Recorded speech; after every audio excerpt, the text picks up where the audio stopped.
Ronald Yuan joins me, the MD of China Merchant Securities. How's it coming in this Monday morning, Ronald? First of all, your reaction to the trade figures and also, in fact, clearly the loan concern. China's really bucking the trend. Everyone else is rallying, but China is not. Yes, well, we still see the import and export figures in China is slowing down. Also, because given the fact that the import figures has been slowing down so fast, I think the central government is likely to impose and to implement certain stimulating measures in the next few months. In fact, because the Central Working Economic Committee will be taking place in these few days, I think the investors has been quite cautious about the news, and we will be closely watching. I'm looking at all of it, though. We've got the figures that, of course, trade deficit again. The trade surplus more or less peaking at $300 billion back in 2008. Yes. Maybe half that this year. And we've got also what action may be taken. And many are saying the reserve requirement ratio may be cut by 150 basis points in the first half of next year alone. Do you agree with that? Do you think that's going to happen? I agree with that because we see the slowdown in the Chinese economy. The trade surplus has been shrinking. We also see the PMI figures has been slowing down quite fast. It has been hitting the manufacturing and the industrial sectors quite badly. So I think the Chinese government will basically lower the reserve ratio. Is also likely to lower the interest rate in the second quarter. Also, there's one last weapon, the depreciation of renminbi against the US dollar to try to boost and help the export economy. Apart from that slowing down, I mean, how do you see it slowing? How much do you see it slowing down next year? I mean, 8%, 8.5%, or even less than that?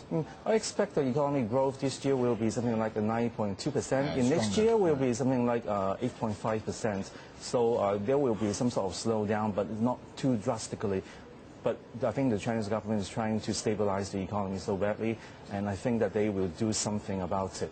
What about, Ronald, the credit bubble concerns, the property bubble concerns? Are they overblown, do you think, or are they... I think they're still dealing with the property bubble, in the past few years. Even though they may loosen their credit control, I think that the Chinese government is still not likely to loosen its control on the property sector. I think the property sector, I think the investors still have to be very cautious about this. Now, we haven't mentioned Europe, of course. The European leaders went over the weekend. You're laughing, exactly right. Nothing much achieved, but there was some success or some step forward.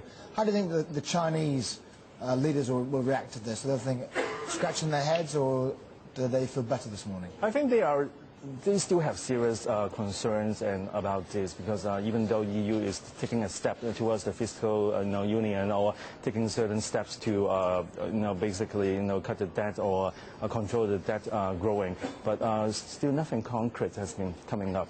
I think that they are expecting to see something even more concrete and about the ideas and how to stop the growing and how to stop the spreading of the crisis, but they are yet to see that. Because the recent figures for the EU, obviously a huge export for China.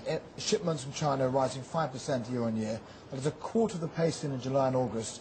Sales to Germany falling 1.5%. So actually it's a big deal. And if they haven't seen the concrete measures, then Chinese will get a little bit more than frustrated. Yes, I think the Chinese government will do something about it. If there's no improvement in the EU market, I think they're trying to playing the currency card and trying to lower the renminbi, slow down the appreciation pace. We're actually seeing that in the past few weeks, so that I think the renminbi appreciation peak will be slowed down very fast in next year. Ronald, thanks for coming in this Monday morning. Ronald, the MD of China Merchant Securities.